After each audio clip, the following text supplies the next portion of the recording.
Are you getting frustrated with what to feed a teenager who's always hungry? Everybody knows that teenagers have a huge appetite. It seems like you need to feed them constantly to satisfy their hunger. It's even more difficult where teenagers who struggle with their weight truly want to make changes, like cut down on junk food or stop overeating, and they can't. There's frustration, isolation, stress, and that's why I decided to create a recipe collection of 30 easy and healthy meals for teenagers. They're all high in protein to satisfy your teenager's hunger, and they can all be ready in less than 30 minutes. If you want to grab a free copy, go to lifestyleforteens.com/recipes.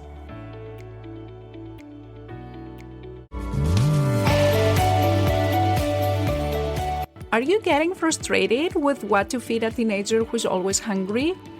Everybody knows that teenagers have a huge appetite. It seems like you need to feed them constantly to satisfy their hunger. It's even more difficult where teenagers who struggle with their weight truly want to make changes, like cut down on junk food or stop overeating, and they can't. There's frustration, isolation, stress, and that's why I decided to create a recipe collection of 30 easy and healthy meals for teenagers.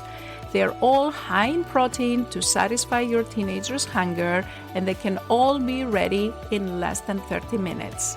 If you want to grab a free copy, go to lifestyleforteens.com/recipes.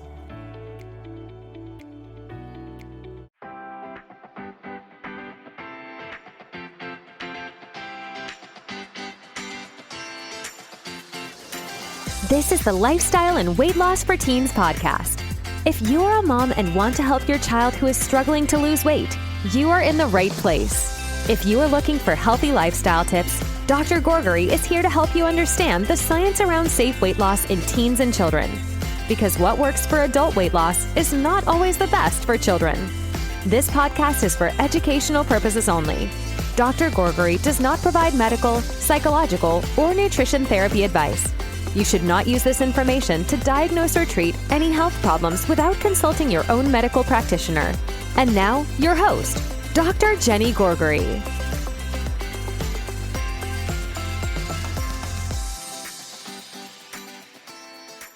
Hello.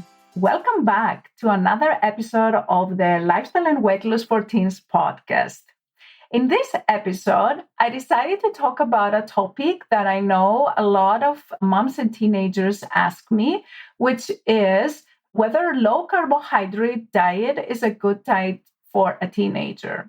In general, when it comes to this topic, let me just start by saying there have not been a lot of studies that have investigated this topic in the right way. However, there was one small study that was done in 2008. It was published in Acta Pædiatrica in 2009. And this is, I believe, a study that had a good quality, and that's why I decided to bring this to you. And let's just break it down in small terms so that everyone can understand it. This study was done by Dr. Philip's group in Israel. And the title is Low-carbohydrate, low and high fat versus high-carbohydrate, low-fat diets in the treatment of obesity in adolescents. So let's look more at the details and what this study did.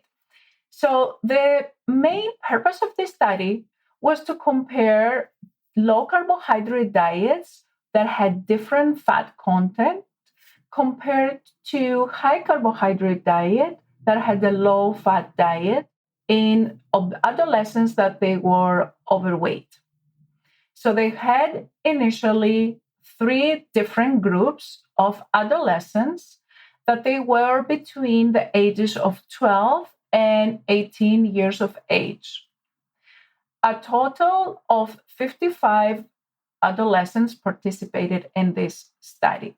The first group in the study had a low-carbohydrate, low-fat diet. Second group had a low-carbohydrate, high-fat diet.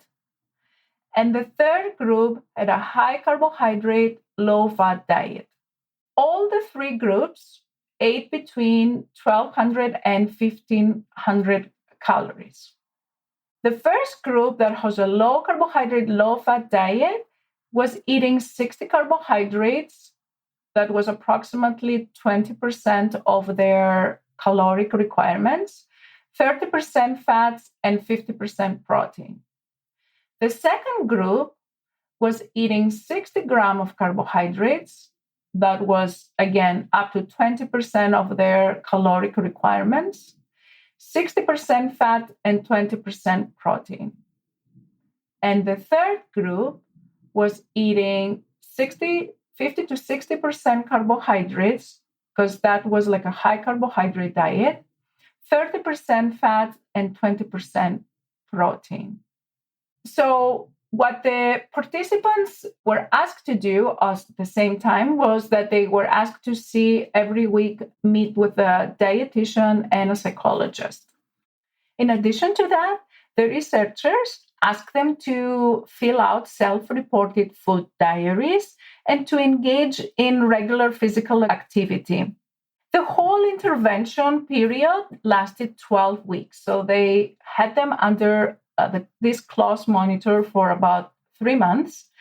And after that, they were instructed and they were given menus to follow a high carbohydrate, low fat maintenance diet.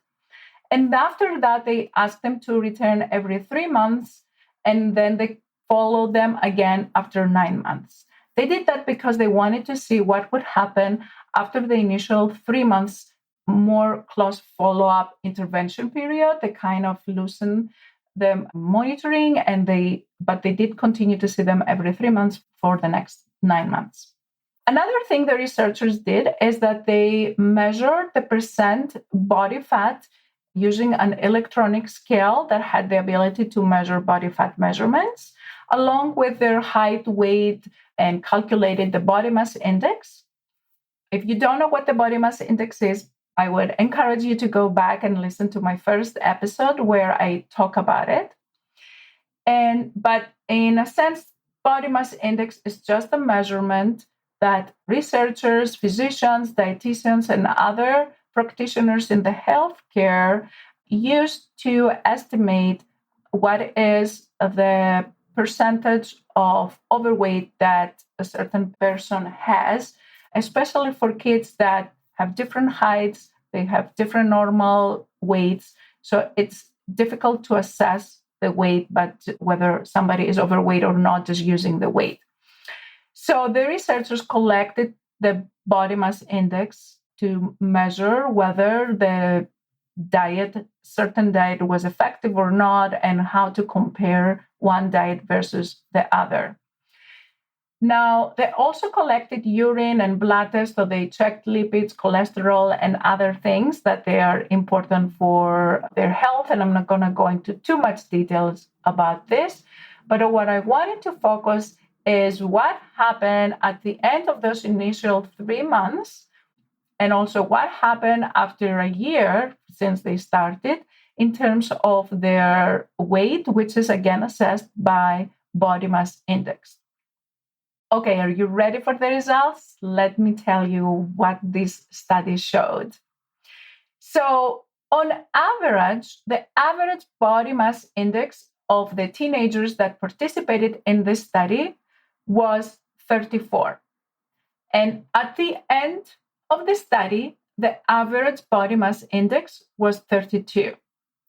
That is a significant improvement. I know it's only 2 points, but 2 points in body mass index is very, very difficult to change. It's not like the weight that you drop 2 pounds and you may drop 2 pounds in a week. Dropping body mass index even by 1 point requires a lot of effort and cannot just happen like that. It just happens because somebody actually is deciding to do something different. So there was a significant improvement in the body mass index, which means that these adolescents actually did follow the recommendations that the researchers were telling them. But keep in mind, they were meeting with a psychologist and a dietitian every week, and they were under close monitoring for the initial 12 weeks period time.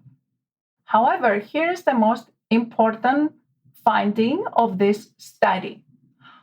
All 3 diets were equally effective in creating this decrease in the body mass index. So none of these diets were better than the other one in terms of improving the body mass index. And to be more specific, if you're interested to know, the adolescents that were following the low-carbohydrate, low-fat diet, they changed their body mass index from 35.2 to 32.5 in 3 months, 12 weeks. The low-carbohydrate, high-fat diet changed their body mass index from 33.7 to 31.7. And the high-carbohydrate, low-fat diet changed their body mass index from 33.8 to 32.0. That, again, is the average of the participants. They were equally approximately distributed within the 3 groups. There were 18 adolescents in the first group, the low-carbohydrate, low-fat diet, 17 adolescents in the low-carbohydrate, high-fat diet, and 20 adolescents in the high-carbohydrate, low-fat diet. Now, what is even more interesting is the results after a year since the beginning of the study, right? So after a year, the average body mass index in the 3 groups was 32.1. So the decrease in the body mass index was sustained after a year, although it was not as good as it was after the 12 weeks. So what that means? It means that on average, the majority of the teenagers were able to improve their body mass index after 3 months.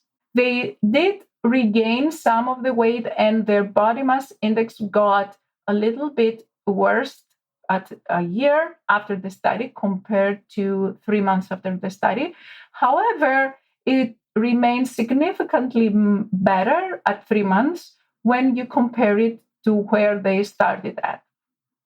And if you want to know more, details about the numbers, the body mass index at 52 weeks in the low-carbohydrate, low-fat diet was 32.4 from 32.5 at 12 weeks. In the low-carbohydrate, high-fat diet, the 52 weeks body mass index was 32.6 compared to 31.7 at 12 weeks.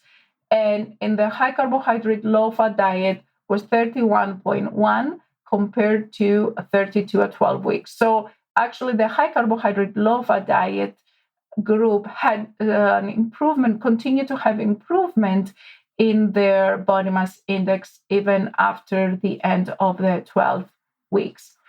Now, what does that tell us? That tells us something that other studies also done in adults have shown, and that following a low-carbohydrate diet may be difficult to sustain for a prolonged period of time.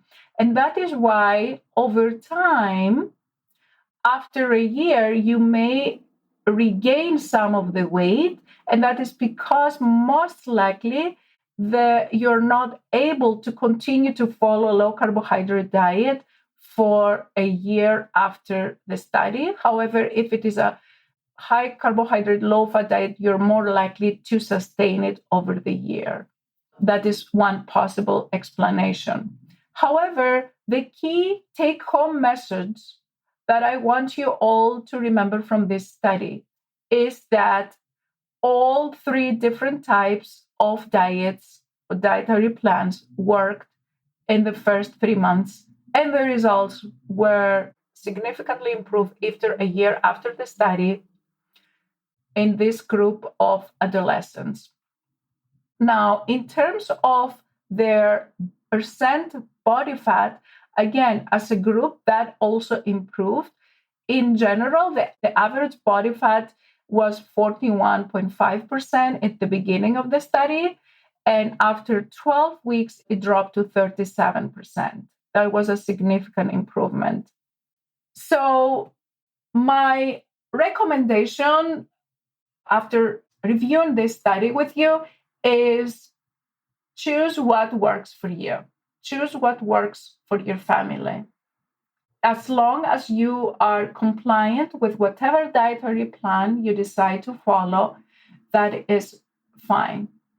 And let me just say that a lot of these dietary plans are not easy to follow. And there was like approximately 20 to 25% of adolescents that gave up and they did not follow up the study. And that is not surprising because it is not easy to continue to follow something that may be restrictive.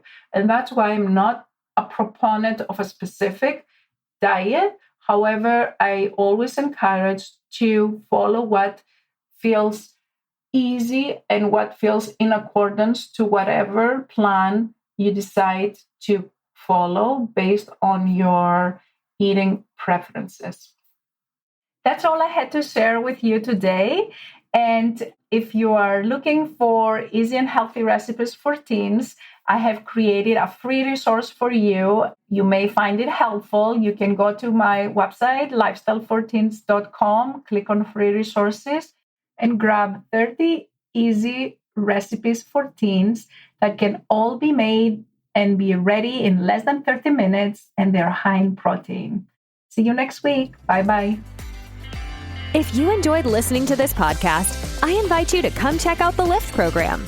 It's Dr. Gourgari's 12-week coaching program for teens and their moms, where we take all this information, we apply it to your daily life, and we work together so your teenager learns how to create a healthy lifestyle so they can feel happier, more confident, less stressed, and love their body again. Visit the website at lifestyleforteens.com and click on the Work With Me and free resources to learn more about this program and get free help to start this journey right away. Thanks for tuning in, and we'll catch you in the next episode of Lifestyle and Weight Loss for Teens.